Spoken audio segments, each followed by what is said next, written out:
Hello good morning everyone, welcome to Saurabh sir classes. मैं हूं चीनू ठाकुर और हम लोग डिस्कस कर रहे थे क्वेश्चन नंबर 5 का सी पार्ट। क्वेश्चन नंबर 5 तक हमने हिस्ट्री ऑप्शनल का सभी जो क्वेश्चंस हैं, चाहे वो मैप पॉइंटिंग है, सभी डिस्कस कर लिया है। ठीक है, उसकी वीडियो ऑलरेडी अपलोड हो चुकी है, तो मुझे उम्मीद है कि आप लोगों ने वो वीडियोस देख ली होंगी। तो आज के इस वीडियो में मैं करने वाली हूँ क्वेश्चन नंबर 5 का सी। ठीक है, चलिए स्टार्ट करते हैं। कलंदरिया जो थे एक सेक्ट था ना, एक सेक्ट था जो सूफी संत, हम लोग पढ़ चुके हैं सूफी संतों के बारे में। जब हम लोगों ने हिस्ट्री कवर किया था, मेडिवल हिस्ट्री, तो हमने जो धर्म है मुस्लिम धर्म, उसमें संतों के बारे में पढ़ा था। ठीक है, राइट। तो कलंदरिया भी एक सूफी ऑर्डर है। ओके, तो हमें पूछा गया है कि एवल्यूट करना है हमें उनका कंट्रीब्यूशन, कि उन्होंने मेडिवल इंडियन कल्चर में क्या क्या कंट्रीब्यूट किया। तो 12th सेंचुरी में ये लोग आए थे। ठीक है, उससे पहले आ गए थे, बट 12th सेंचुरी आप जानते ही हैं कि जब से जो दिल्ली सल्तनत का टाइम पीरियड है, उस टाइम पीरियड में मेनली जो कल्चर मिक्स्ड हुआ है, उस कल्चर में क्या क्या डेवलपमेंट हुई है। ठीक है, तो 12th सेंचुरी में सेंट्रल एशिया में और इंडिया में ये पूरी तरह से स्प्रेड हो रहे थे, सेंट्रल इंडिया में। ठीक है, और उनका इन्फ्लुएंस भारतीय जो कल्चर था, भारतीय संस्कृति थी, उस पर भी पड़ने लगा। कैसे पड़ने लगा? एक तो सबसे पहला पॉइंट हम ये लिख सकते हैं कि इससे एक यूनिवर्सल ब्रदरहुड कायम हो रहा था। ठीक है, यूनिवर्सल ब्रदरहुड, ये पॉइंट आप दे सकते हैं। कैसे हो रहा था कि जो सूफी संत हैं वो क्या करते हैं, उनका मेनली क्या कहना होता है? मेनली उनका कहना होता है कि जो खुदा है या जो ईश्वर है, वो प्यार से पाया जा सकता है। तो इस तरह के जो ब्रदरहुड की बातें वो कर रहे थे, और उनका एडवोकेशन जो था पीस की तरफ, इक्वालिटी की तरफ, इसकी वजह से भी जो रिलीजियस कड़वाहट होती है उससे दूर हो सकती है। ठीक है, तो मिडिवियल इंडियन टाइम पीरियड में जहां पर एक तरफ दिल्ली सल्तनत कायम हो रही है और दूसरी तरफ भारत में जो लोग रह रहे हैं, हिंदू धर्म के लोग रह रहे हैं, तो उसमें ये सेंट्रल इंडिया में या सेंट्रल एशिया में सूफी ऑर्डर्स जो आए, उन्होंने बहुत ही इंपॉर्टेंट भूमिका अदा की है। ठीक है, एक तरह से ये फ्यूजन भी था, ट्रेडिशन भी मिक्स हो रहे हैं। अब ये अपने साथ अपने ट्रेडिशन लेकर आए हैं, और भारत में जो ट्रेडिशन चल रहे हैं उनको भी इन्होंने पूरा सम्मान दिया, एक्सेप्ट किया। तो इससे क्या हुआ? इससे इनकरेज हुआ कि ब्लेंड होने लगा किसमें? Persian culture. ठीक है, Persian culture plus Indian culture में। ओके, ये डेवलपमेंट आप लिख सकते हैं। उसके बाद आप ये कर सकते हो कि इन्होंने बहुत ही कम शब्दों में, और सिर्फ जैसे भक्ति आंदोलन हमने देखा था कि उस समय समाज में जो बहुत सारे ऐसे तत्व थे जिसकी वजह से कंफ्यूजन क्रिएट हो सकती थी, तो भक्ति संतों ने क्या किया? उनको दूर करने की कोशिश की भक्ति संगीत से। ठीक है, तो यहाँ पर ये जो कलंदरिया है, इन्होंने भी म्यूजिक की हेल्प से पॉपुलराइज किया कि हाँ भाई, इनफॉर्मल एक अप्रोच दी स्पिरिचुअलिटी की, और इनर रियलाइजेशन को ज्यादा एम्फेसाइज किया। ठीक है, इस कल्चरल एक्सचेंज से क्या हुआ? बहुत सारे इस्लामिक और जो इंडियन फिलोसफी के आइडियाज थे, उनका भी फ्यूजन हुआ। ठीक है, तो कल्चरल एक्सचेंज हुआ है, जो कि बहुत बड़ा एक हेल्पफुल रहा उस समय, कि नहीं तो बहुत झगड़े फसाद हो सकते थे। तो ऐसे जो सूफी संत के जो सेक्ट से सूफी संत आए थे, तो उनका बहुत इम्पेक्ट पड़ा। फिर इन्होंने फोक म्यूजिक और लिटरेचर को भी बहुत डेवलप किया। ठीक है, कव्वाली वगैरह ये लोग गाते थे, संगीत में अलग अलग क्रियाएं होती थी। ठीक है, तो हम कह सकते हैं कि फोक म्यूजिक और लिटरेचर को भी बहुत ज्यादा इससे एम्फिसाइज हुआ, बहुत ज्यादा प्रभाव पड़ा है, क्योंकि इन्फ्लुएंस हुए ना ये लोग डिवोशनल म्यूजिक, जो कव्वाली वगैरह थी उसकी वजह से। और सबसे अच्छी बात थी कि जो वर्नाकुलर लैंग्वेजेस थी, जो वहाँ की लैंग्वेजेस थी, उसमें ये लोग अपने जो म्यूजिक के थ्रू अपनी विचारधारा को फैलाते थे। ठीक है, तो आप कुछ इंपॉर्टेंट जो कलंदरियां हैं उनके बारे में लिख सकते हैं। जैसे एक बू अली है। ठीक है, एक बू अली शाह कलंदर, इनका नाम ले सकते हैं। फिर एक मकानपुर में एक बहुत इंपॉर्टेंट रहे थे, मकानपुर में शाह मदर। ठीक है, शाह मदर, तो ये भी एक इम्पॉर्टेंट है। तो दो तीन ऐसे कलंदरिया रहे हैं जो कि इम्पॉर्टेंट भी रहे हैं। लेकिन हमें मेनली ये देना है कि जैसे उस समय के जो भक्ति सेंटर, जैसे हम कबीर जी की बात करते हैं, नानक जी की बात करते हैं, तो वो यूनिटी ऑफ गॉड पे एम्फेसाइज कर रहे थे। तो यहाँ पर भी ये क्या एम्फेसाइज कर रहे हैं कि जो खुदा है वो एक है, और म्यूजिक से हम ईश्वर को पा सकते हैं, खुदा को पा सकते हैं। तो कलंदरिया का जो मिडिवल इंडियन में कल्चर है, हमें 150 वर्ड्स में लिखना है। तो हम ये सारे पॉइंट्स देकर अपने आंसर को एलोबरेट कर सकते हैं। ठीक है, चलिए चलते हैं नेक्स्ट क्वेश्चन की तरफ। Yes, so friends, D question जो है, discuss the main feature of Malwa school of painting with example. Malwa चित्रकला शैली की मुख्य विशेषताओं की उदाहरण सहित चर्चा कीजिए। मालवा स्कूल ये देखिए 16-17 सेंचुरी में काफी पॉपुलर था। ठीक है, पहले से चला आ रहा था, बट 16-17 सेंचुरी आपने देखा ही है कि जो मुगल टाइम पीरियड में जहांगीर है, अकबर है, इन समय, इन सब के टाइम पीरियड में, स्पेशली जहांगीर के टाइम पीरियड में पेंटिंग को बहुत ज्यादा इंपॉर्टेंस दी गई है। बट ये जो पेंटिंग है, ये पिक्चर मैंने आपको दी है, ये है मेरू रागिनी। इससे पहले कि मैं इस क्वेश्चन को डिस्कस करूं, मैं इस पेंटिंग के बारे में बताना चाहती हूँ, क्योंकि आई मस्ट टेल यू कि अगर आपने नेशनल म्यूजियम देखा है न्यू दिल्ली का, तो वहां आपको ये पेंटिंग जरूर नजर आई होगी। ये पेंटिंग बहुत इंपॉर्टेंट इंस्क्रिप्शन है जो हमें 1628 के बारे में बताता है। ठीक है, एक टाइम पीरियड है 1628, और बहुत इंपॉर्टेंट एक इवेंट है। और ये जो आर्टिस्ट है, ठीक है, इनका नाम है साइबुद्दीन, जो उदयपुर में रहते हैं। तो ये किसके अंडर में है? ये उस समय के जो राजपूत राजा हैं, बड़े फेमस राणा श्री जगत सिंह जी, उनके अंडर में है। ठीक है, इस इंस्क्रिप्शन में वो पेंटिंग बता रहे, जिसके थ्रू एक स्टोरी भी बता रहे जो इसमें लिखी हुई है। ये स्टोरी जो है ढोला और मारू की है। ठीक है, तो ये कहानी प्रिंस और प्रिंसेस की है, जो कि एक लोक कथा है बड़ी फेमस। ठीक है, अब समझते हैं कि मालवा चित्रकला जो है वो इतना इम्पोर्टेंट है क्यों, क्या खासियत है उसमें, हमें ये चीजें समझनी होंगी। ठीक है, पेंटिंग में देखिए क्वेश्चन आता ही आता है, आर्ट वर्क में क्वेश्चन आपका आता ही आता है।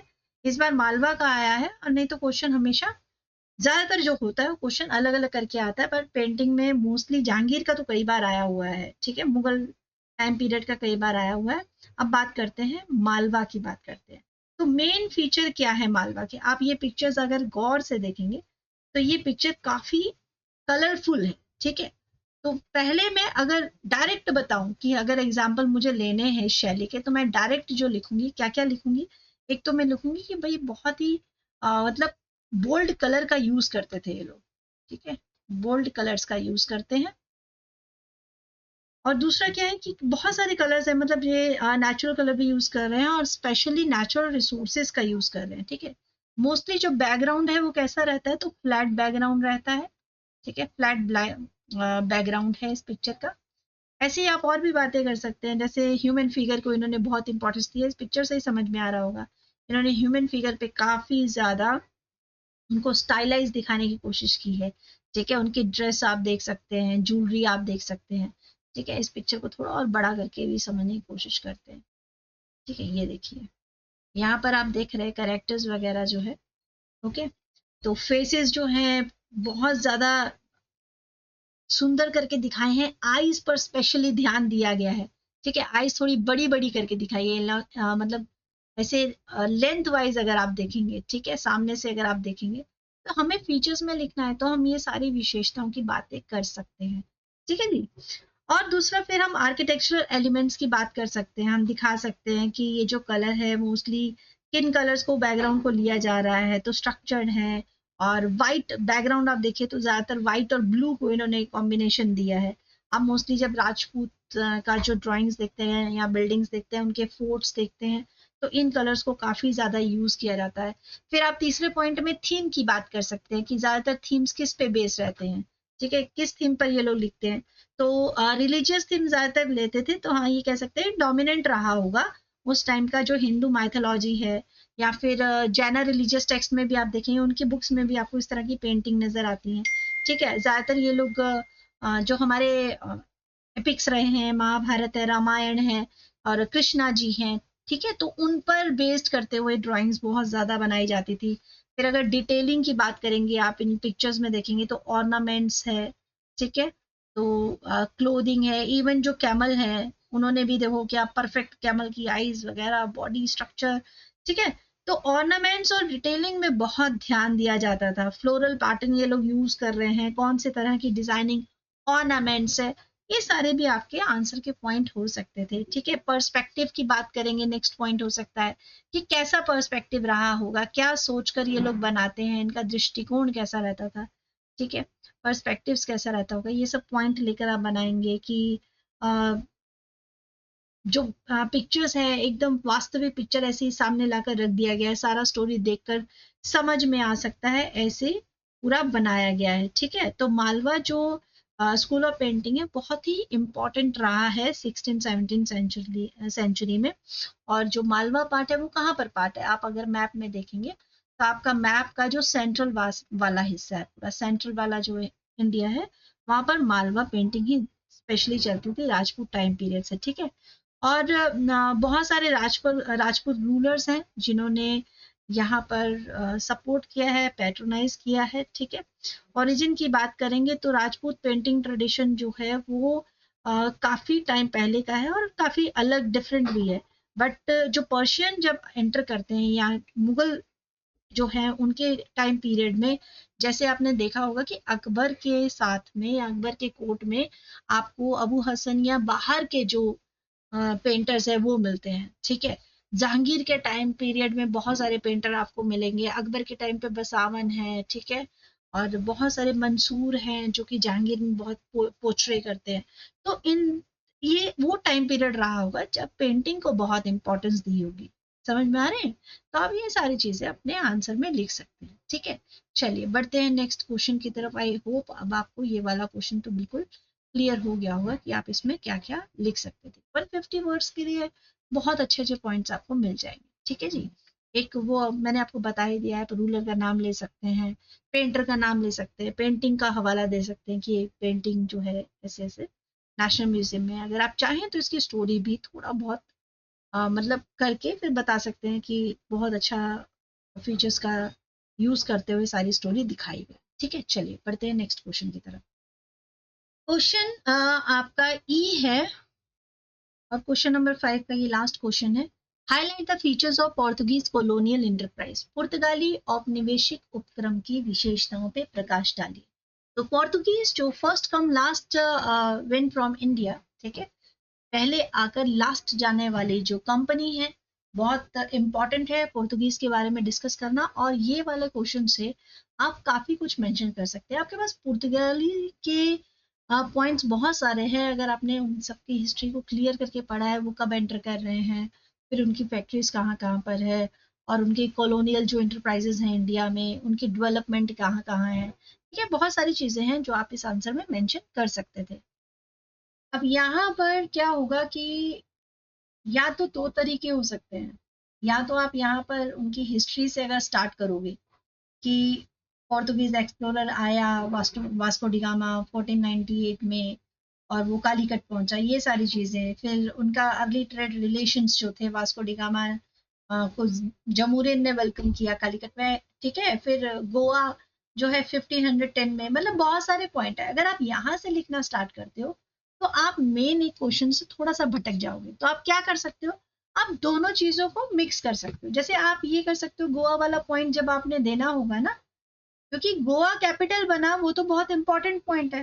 ठीक है, और किसने बनाया वो भी इंपॉर्टेंट पॉइंट है। तो हम उन ये सारे जो पॉइंट्स हैं इनको अपने फीचर्स में मिक्स कर करके पढ़ा सकते हैं। तो पहले तो आपको ये बात याद रखनी है कि जो आपसे क्वेश्चन पूछा है सबसे पहले आपको उसके बारे में लिखना होगा। ठीक है, अब फीचर्स के बारे में अगर मेंशन किया गया है तो हम ये कह सकते हैं कि जो पोर्तुगीज थे उनका फोकस था कि उन्हें सी रूट्स पे कंट्रोल करना है ना। उनका ज्यादातर आपने स्टार्टिंग में देखें कि जब वास्को डिगामा आता है तो वो कहाँ पे, स्टार्टिंग में ही वो रुकता है और वहीं से ट्रेड स्टार्ट कर देता है। कहाँ से, कालीकट से स्टार्ट कर देता है, जो अभी कहाँ पर है, कालीकट कहाँ पर है, कोझिकोड में है। ठीक है, तो वहां से वो ट्रेड स्टार्ट कर देता है, हमें वो मेंशन करना है। उसके बाद हम देखेंगे कि मैरी टाइम सुप्रीमेसी यानी कि सी रूट पर कंट्रोल करना इन लोगों का मेन फोकस होता था, क्योंकि ट्रेड करने ये लोग आए थे। अब जैसे बाकी ब्रिटिश है वो लोग अपना पॉलिटिकली कंट्रोल चाह रहे हैं, बट इनका फोकस स्टार्टिंग से कहाँ रहा है, ट्रेड में रहा है ना। तो वहां पर सी रूट्स वगैरह कंट्रोल अगर हो जाएंगे तो ट्रेड ये अच्छा कर पाएंगे। तो इसके लिए क्या करेंगे, नेवल पावर जो इनकी है उसको स्ट्रांग रखेंगे। हम यहाँ नेवल पावर के बारे में डिस्कस कर सकते हैं, ठीक है। उसके बाद इन्होंने बहुत सारे फोर्ट्स बनाए हैं, ठीक है, बहुत सारे इन्होंने फोर्ट्स बनाए हैं और फोर्टिफिकेशन किया है। जैसे गोवा में फोर्ट बनाया है, कोची में फोर्ट बनाया है, तो वो यहाँ पर पॉइंट आप मेंशन कर सकते हैं, ठीक है। उसके बाद इनका जो स्पाइस ट्रेड ये लोग कर रहे थे, मेनली जो स्टार्टिंग से इनका चल रहा था स्पाइस ट्रेड जो चल रहा था, उस पर इन लोगों ने मोनोपोली बना के रखी है काफी टाइम पीरियड तक, ठीक है। मोनोपोली बना के रखी है काफी टाइम पीरियड, लंबा समय तक इन लोगों ने चलाया। और जो बाकी यूरोपियन पावर उस साइड आ सके, इसको कंट्रोल करने की कोशिश की है इन्होंने, कि बहुत मतलब बचा कर रख सके अपने ट्रेड को, ठीक है। साथ साथ में इन्होंने क्या किया, इन्होंने जब से गोवा बनाया, ठीक है, इस्टेब्लिशमेंट हम कह सकते हैं कि गोवा की इस्टेब्लिशमेंट इन्होंने ही की होगी, ठीक है, क्योंकि वहां पर इन्होंने प्रॉपर वे में रहना शुरू किया। और रहने के लिए इन्होंने क्या किया, स्प्रेड किया अपने रिलीजन को यानी क्रिश्चियनिटी को वहां पर बहुत ज्यादा स्प्रेड किया है और प्रमोट किया है, बहुत सारे स्कूल ओपन किए हैं, ठीक है। तो इसमें इंपॉर्टेंट नाम किसका आ जाएगा, इंपॉर्टेंट नाम आप जेसूट्स का इंपॉर्टेंट नाम डाल सकते हैं, ठीक है। जेसूट्स, और कौन आए थे, सेंट फ्रांसिस जेवियर का नाम आप ले सकते हैं, सेंट फ्रांसिस जेवियर, ठीक है, उनका नाम आप ले सकते हैं जब आप बात करेंगे स्प्रेड ऑफ क्रिश्चियनिटी में। फिर बहुत तरह के नए नए क्रॉप्स भी इन्होंने ढूंढे हैं, ठीक है, बहुत नई नई वैरायटी इन्होंने ढूंढी है, वो आप यहाँ पर पॉइंट को मेंशन कर सकते हैं। वो क्या है, जैसे पाइनएप्पल है, केशियोज है, तंबाकू है, ठीक है, ये सारे इंपॉर्टेंट चीजें हैं। और इन सब से क्या होगा, इन सब से इम्पेक्ट पड़ेगा कि नहीं पड़ेगा, एग्रीकल्चर पे इम्पेक्ट पड़ेगा। एग्रीकल्चर पे इम्पेक्ट पड़ेगा तो ऑटोमेटिकली आपका जो डेवलपमेंट होगा ट्रेड में भी होगा, ठीक है, क्योंकि सिर्फ क्रॉप ही नहीं निकलते हैं, उससे रिलेटेड और भी ट्रेड होते हैं जो एग्रीकल्चर प्रोवाइड करता है। उसके बाद मिलिट्री जो चेंजेस आते हैं, मिलिट्री टेक्नोलॉजी भी वास्ट होएगी, ठीक है, क्योंकि इन्होंने क्या किया था, बहुत एडवांस लेवल का जो नेवल टेक्नोलॉजी ये लेकर आए थे, उसकी वजह से और भी मिलिट्री टेक्नोलॉजी को भी बूस्ट मिला है, ठीक है। आप ये मेंशन यहाँ पर पॉइंट को लेकर कर सकते हैं। गोवा को इन्होंने अपना कैपिटल बनाया, ठीक है, गोवा को कैपिटल बनाया है। ये सारे पॉइंट आपके आपके आंसर को एकदम स्ट्रॉन्ग कर देते हैं, ठीक है, क्योंकि अल्बुकर्की आया था तो अल्फोंसो अल्बुकर्की वो पूरा नाम आप दे सकते हैं। जब आप गोवा, मैंने कहा ना, ये पॉइंट को आप मिक्स करते करते चलेंगे तो ज्यादा अच्छा होगा, ठीक है। और रिलीजियस टॉलरेंस भी इनकी बहुत अच्छी रही है, ये नहीं कि बस इन्होंने मतलब बहुत सिर्फ अपनी ही ऑर्थोडॉक्सी चलाई होगी, इन्होंने दोनों मिक्स करके चले हैं। नॉन क्रिश्चियन भी वहां रह रहे थे, ठीक है, तो इन्होंने नॉन क्रिश्चियन को बहुत ये नहीं बहुत परेशान नहीं किया, बट हाँ इन्होंने कैथोलिक धर्म को थोड़ा ज्यादा स्ट्रांगली ये लोग लेकर चले, ठीक है। चलिए नेक्स्ट आप कर सकते हैं, यस, मिशनरी स्कूल्स, ये बहुत इंपॉर्टेंट पॉइंट आप लिख सकते हैं। मिशनरी स्कूल के लिए लिख सकते हैं, भाई वहां रहने लगे तो स्कूल्स वगैरह चलाने लगे, ठीक है। और कुछ इंपॉर्टेंट चर्च, गोवा की चर्च आप लोगों ने देखी है, कितनी बड़ी बड़ी चर्च है, तो उस सबको मेंशन कर सकते हैं, ठीक है। आप चर्च का नाम भी लिख सकते हैं कि बेसिलिका है, बॉम जीसस है, कैथेड्रल चर्च है, ठीक है, ये सारी चीजें भी नाम लिख सकते हैं, okay.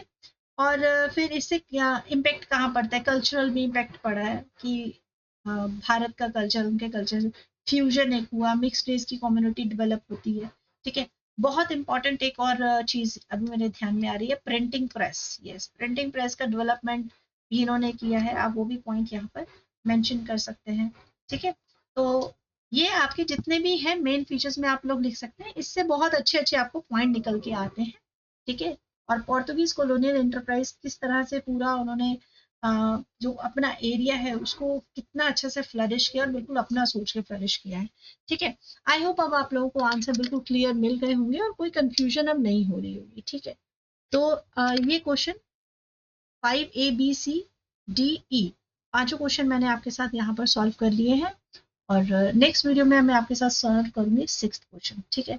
So guys thank you so much, और अगर वीडियो पसंद आए तो प्लीज लाइक शेयर सब्सक्राइब जरूर कीजिए, क्योंकि यहाँ पर सिर्फ एक पेपर को ही डिस्कस नहीं किया जा रहा है, यहाँ आपके जितने भी कम्पिटिटिव लेवल एग्जामिनेशन होते हैं सभी की तैयारी बहुत ही मतलब ये कह सकते हैं बहुत स्ट्रांगली की जा रही है। हम लोग बहुत सारे कोर्सेज हैं जो लॉन्च हो चुके हैं, अगर आप ज्वाइन करना चाहें तो आप एडमिनिस्ट्रेशन टीम से बात कर सकते हैं, ठीक है। तो फिलहाल आप मैप पॉइंटिंग खुद से कीजिए, और अगर आप 2025 के लिए प्रैक्टिस कर रहे हैं तो जितना आप मॉक टेस्ट लगा सकते हैं, जितनी आप प्रैक्टिस कर सकते हैं, आंसर राइटिंग की प्रैक्टिस कर सकते हैं, जरूर कीजिएगा, क्योंकि ये सारे आपकी हेल्प करेंगे आपके एग्जाम। ठीक है जी, चलिए, thank you so much, will meet you soon in our next video.